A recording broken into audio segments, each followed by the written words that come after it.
MIM पार्टीच्या वतीने पदवी मोहिते साहेब आणि महाराष्ट्राचे अध्यक्ष जगदीश साहेब यांनी पुणे लोकसभा मतदारसंघातील उमेदवार जाहीर केला. हे पुणे लोकसभेचे उमेदवार आणि आम्हाला पुण्यात विद्येचं माहेरघर जे पुणे आहे त्या विद्येचं बाजारीकरण पुणे शहरात मोठ्या प्रमाणात आहे. शिक्षण महाग, आरोग्य महाग आणि दलित वस्ती असं अजूनही चर्चा नाही. पुण्याचे ट्रॉफिकचे प्रश्न आहेत, पुण्याच्या पिण्याच्या पाण्याचा प्रश्न आहे, कचऱ्याचा प्रश्न आहे आणि सर्वात महत्त्वाचं म्हणजे बेघर लोकांना देण्याकरिता पंतप्रधान आवास योजनेत अजूनपर्यंत पुण्यात माझी कोणी गरज झालेली नाही. हे अनेक मुद्दे आहेत, त्या मुद्द्यावरती आम्ही त्या लोकसभेमध्ये आमचा उमेदवार उतरवले. 8 तारखेला फॉर्म भरायला सुरुवात होणार आहे आणि आपल्याला प्रचारासाठी वेळ देखील खूप कमी आहे.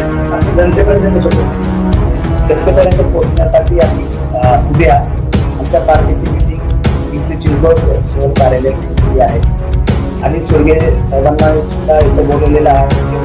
पिंपरी चिंचवड आणि पुण्याचे कार्यकर्ते त्यांची मिटिंग उद्या 6 वाजता आम्ही लावतो आणि त्या मिटिंगमध्ये प्रचाराची धुरा कशी सांभाळायची, प्रचार इलेक्ट्रॉनिक प्रचार कसा करायचा, बाकी सर्व गोष्टीचा त्यावरती आम्ही उद्या चर्चा करणार.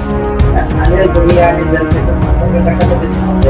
आणि स्वर्गीय हे 4 तर्फे नगरसेवक आहेत आणि स्वर्गीय हे स्थायी समितीचे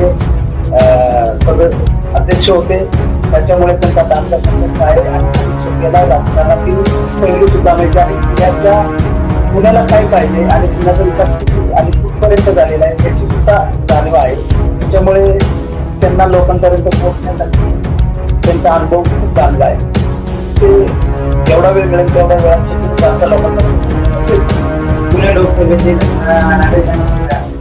पुणे लोकसभेतील नागरिकांना एकच आव्हान करेल, जोपर्यंत तुम्ही या प्रस्तावित विस्थापित करत नाही तोपर्यंत सुद्धा नाही. आज आपण पुणे शहराला काँग्रेसला, राष्ट्रवादीला आणि बीजेपीला मतदान करून पाहिलेले आहेत, पण तिथे जे मूलभूत प्रश्न आहे त्या मूलभूत प्रश्नांना यांनी बदल दिलेले. उदाहरणार्थ शिक्षणाचा, प्रायव्हेट शाळांची फी असू द्या किंवा अनुदानित शाळांची, प्रायव्हेट शाळांची फी शुल्क नियंत्रण ऍक्ट समितीच्या माध्यमातून हे होते. परंतु पुणे शहर असू द्या, पिंपरी चिंचवड महानगरपालिका असू द्या, संबंध महाराष्ट्रात फी शुल्क नियंत्रण ऍक्ट समितीच्या मान्यता न घेता या प्रायव्हेट शाळा शिक्षणाचं बाजारीकरण करत आहे आणि या बाजारीकरण करणाऱ्यावर कुठलाही सत्ताधारी बोलत नाहीये.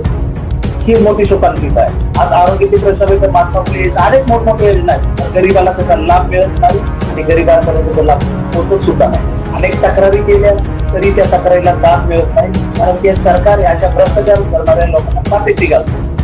जेव्हा आणि स्वर्गीय सारखा उमेदवार एमआयएमचा आपण निवडून देतात त्यावेळेस तुमचा आवाज हा सभागृहात जाणार आहे. सभागृहात या प्रश्नांची उत्तरं सरकारला मागणार आहे. त्याच्यामुळे सरकारला याची अचूक उत्तरं द्यावा लागणार आहे किंवा कारवाई करावी लागणार. हे खासदार काय करू शकतो हे सबंध महाराष्ट्राला दलित साहेबांनी दाखवून दिले.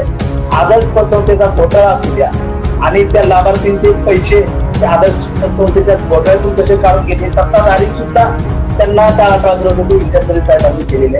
आज पुणे शहरात किती संस्था, बँका असू द्या किंवा अनेक एजन्सी असू द्या, हे पुणेकरांना पुन्हा लावून गेलेले आहेत.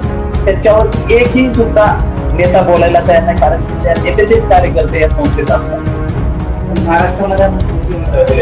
महाराष्ट्रामध्ये 4 ते 5 उमेदवार देणार असे घोषणा झालेली, पण आता सध्या 2 उमेदवारांची घोषणा झाली.